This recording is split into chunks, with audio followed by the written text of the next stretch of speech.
Olá, meus amores, tudo bem com vocês? Estamos aqui para dar continuidade ao capítulo 6, lembrando aqui a aula, né, a parte 2 da aula, capítulo 6, capítulo intitulado A Fome, a Peste, né, e a Guerra. Nós já vimos que o século XIV é um período de crise marcado por 3 grandes eventos. Nós já estudamos 2 desses eventos, vimos aí o evento fome, o evento peste, né, a peste negra, a epidemia. Analisamos que a fome ela tem um vínculo direto com o crescimento demográfico que não é acompanhado pela produção de alimentos. Lembrando que esse período é marcado por alterações climáticas profundas, período de chuvas mais intensas, período de inverno mais intenso, que leva a uma diminuição da produção de alimentos. Ao mesmo tempo, o período também é marcado por desmatamentos e uso indevido do solo, que leva ao seu empobrecimento e, consequentemente, também a uma diminuição da produção de alimentos.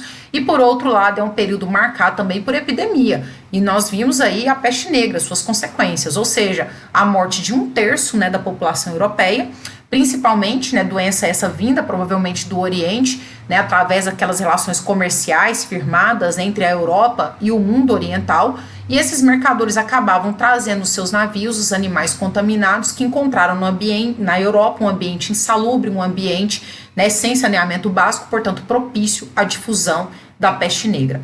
Agora nós vamos falar do último ponto vinculado à grande crise do século XIV, que é a chamada Guerra dos 100 Anos. Eu gostaria que vocês me acompanhassem nesse raciocínio. Meninos, olha só. Primeira coisa, a Guerra dos 100 Anos, ela dura, na verdade, 116 anos, mas acabou comumente sendo chamada pelos historiadores como Guerra dos 100 Anos. Mas perceba que se você for contar aí o período aí de durabilidade dessa guerra, 116 anos. Ah, foram 116 anos ininterruptos? Não. Esse conflito, na verdade, ele passa por 4 grandes fases.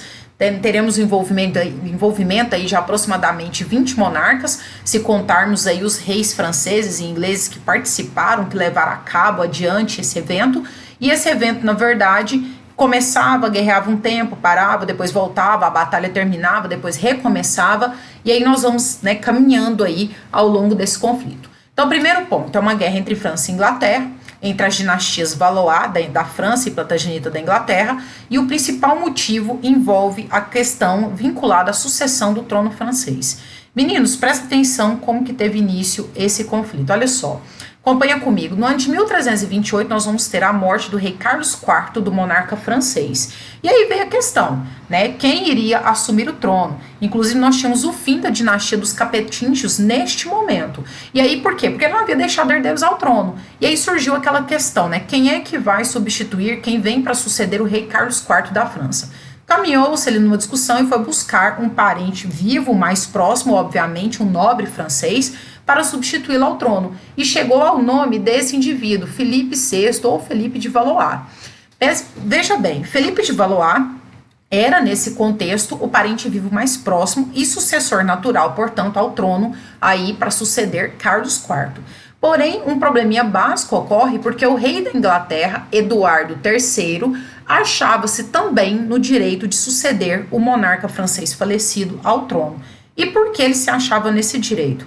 Observe esse quadro, essa linhagem genealógica que eu coloquei para vocês logo abaixo aí das informações. Perceba, Carlos IV está aqui, é o monarca francês, né, que portanto faleceu. Carlos IV e Isabela eram filhos de Felipe IV o Belo. Então, nós já havíamos falado aí desses monarcas mais no passado, quando nós estudamos ali a dinastia dos francos. Então, Carlos IV e Isabela eram filhos de Felipe IV o Belo. Qual é a situação? A irmã dele, Isabela, filha de Felipe IV o Belo, se casou na época com o monarca francês, Eduardo II. E desse casamento nasceu Eduardo III. Então, veja bem, do casamento de Isabela, que era irmã do falecido rei da França, Carlos IV, ela se casou com Eduardo II, que era monarca da Inglaterra, então ela se torna rainha da Inglaterra, a irmã de Carlos IV também, e eles tiveram um filho em comum. Esse filho é o monarca Eduardo III da Inglaterra. Então veja bem, tá aqui embaixo, Eduardo III. Então, quando houve a morte de Carlos IV, obviamente a nobreza francesa, por preferência, queria um rei francês. Foi buscar esse parente próximo, seria Felipe VI, né, da França, também futuro Felipe VI, que na verdade Felipe de Valois. E ele também tinha grau, veja bem o grau de parentesco dele com Carlos IV. Ele era, portanto, primo de Carlos IV. Por quê? Porque o seu pai né, Carlos Valois, era irmão de Felipe IV o Belo, que era pai de Carlos IV. Então, veja bem, eles eram primos, né, parentesco bastante próximo. Só que Eduardo III não se conformava com essa sucessão ao trono. E ele não se conformava por quê? Porque, principalmente, ele tinha interesses na região de Flandres. E aí, veja bem, por que essa região de Flandres era importante? Só um aspas nessa conversa. A região de Flandres era uma região, um território ligado à França, estava dentro da França, no norte da França. Então imagine na sua mente a França, a Inglaterra, uma ilha, né, localizada mais ao norte, e a região de Flandres ao norte da França. Apesar, né, dessas duas regiões nós falarmos França e Inglaterra, lembrem-se que eles não eram países no conceito que nós conhecemos hoje ainda. Por quê? Porque os reis eram fracos politicamente falando, e lembrando que os senhores feudais e os nobres tinham bastante poder nesse período, porque eram regiões tomadas por feudos. Fato é que a região de Flandres, apesar de vinculada territorialmente à França, tinha um vínculo econômico muito forte com a Inglaterra no comércio de lã. Então eles comercializavam lã com a Inglaterra, que consumia bastante essa mercadoria na sua indústria manufatureira. Qual foi o resultado? Com a morte de Carlos IV, Eduardo III tinha a pretensão de anexar a região de Flandres ao seu território, a Inglaterra tomar esse território para si. Porém, qual era a legitimidade que ele usaria para tanto? De que ele era, na verdade, o verdadeiro sucessor ao trono francês. Então daí começa todo o imbróglio. Ele passa a reivindicar o trono para ele, dizendo que Felipe VI, futuro Felipe VI, Felipe de Valois, não era herdeiro ao trono. Bom, qual foi a justificativa jurídica que a França encontrou para tentar afastar Eduardo III do trono, o rei da Inglaterra, do trono francês? Eles alegaram o seguinte: primeiro, que Eduardo III, rei da Inglaterra, ele era parente do rei falecido, Carlos IV da França, porém pela linha materna. Perceba mais uma vez, acompanhe aqui na setinha comigo, Eduardo III é filho de Eduardo II, rei da Inglaterra, e Isabela, que era irmão do rei falecido Carlos IV. Então perceba, ele é parente de Carlos IV por linha materna. Ao passo que Felipe IV, ou Felipe VI, ou Felipe de Valois, era parente de Carlos IV pela linhagem o que, pessoal? Paterna. Então, veja bem, o conde de Valois seria legitimado ao trono. Então, essa justificativa afasta, na visão dos franceses, deveria afastar a Inglaterra dessas pretensões. Só que, obviamente, a Inglaterra não desiste, e a partir do momento em que que Felipe de Valois assume o comando da Inglaterra como Felipe VI, teremos o início aí da chamada Guerra dos 100 Anos. Então, olha só, disputa principal região de Flandres, que hoje, se você fosse buscar no mapa, iria corresponder predominantemente ao território da Bélgica e uma parte do território da Holanda, dos Países Baixos. Era uma região rica aí no comércio de lã, matéria-prima importada para a Inglaterra, daí o seu grande interesse. Então, esse período, né, de conflito, esses 116 anos, ele vai se arrastar envolvendo aí as várias regiões, né, de fronteira com esses dois países, e lembrando que vai aumentar ainda mais e vai contribuir ainda mais para a crise do século XIV. Por quê? Porque em uma guerra você tem conflito, se você tem conflito, você tem mortes. Então, veja bem, você tem mortes, então muitas pessoas morrem nesse período, nesse momento, então isso leva àquela crise do crescimento demográfico, também uma diminuição do crescimento demográfico, a guerra contribui para isso, esse evento, né, que marca o século XIV, e sem mencionar que nos locais onde a guerra acontecia era impossível manter a agricultura funcionando, né? Então não se podia cultivar, não se podia plantar e nem colher nas regiões atingidas pela guerra.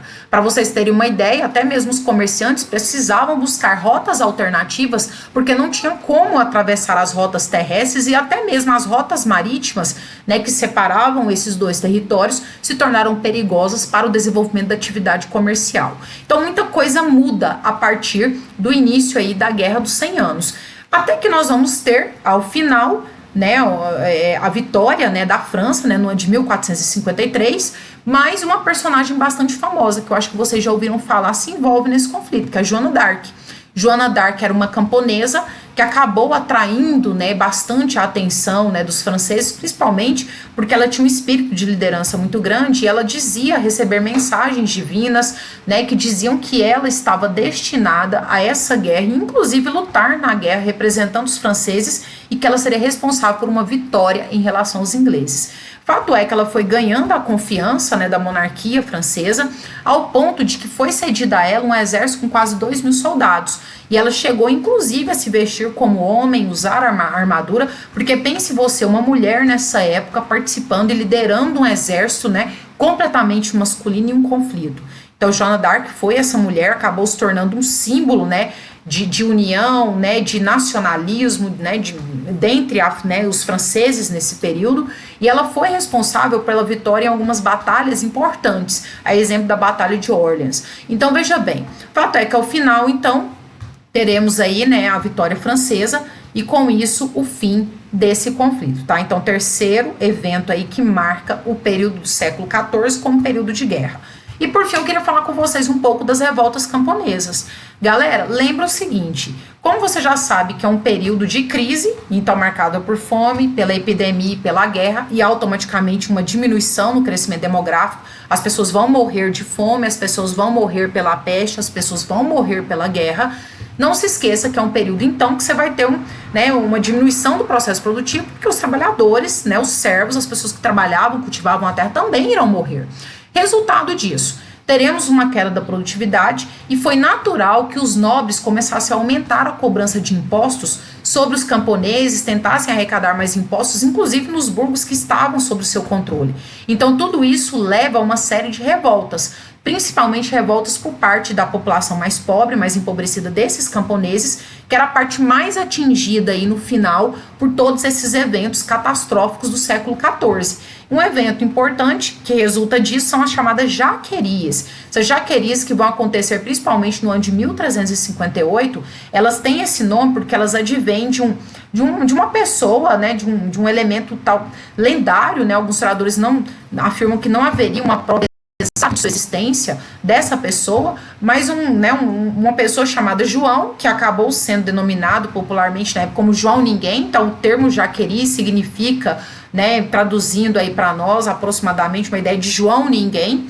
Então, por que João Ninguém? Porque eram pessoas pobres envolvidas em conflitos contra a nobreza, geralmente servos, e que lutavam aí contra a exploração marcante do século XIV, do final da Idade Média, sobre essas pessoas. Então, lembre-se, é um período de transformações profundas, é um período, então, que tudo isso leva a uma diminuição do poder da nobreza, e a própria Guerra dos 100 Anos contribui ao final para o fortalecimento dos monarcas. Então, lembre-se, é um período em que os reis começam a concentrar poder. Então, agora nós temos um processo diferenciado. Enquanto a nobreza passa a se enfraquecer, a partir deste momento nós vamos ter o início da construção de um poder fortalecido dos monarcas. Então, eles vão caminhar para garantir aí, né, o seu poder cada vez mais concentrado, o que vai levar a transformações profundas na Idade Moderna. Nós vamos ver isso adiante, com o surgimento das chamadas monarquias nacionais e, posteriormente, com os estados absolutistas, tá?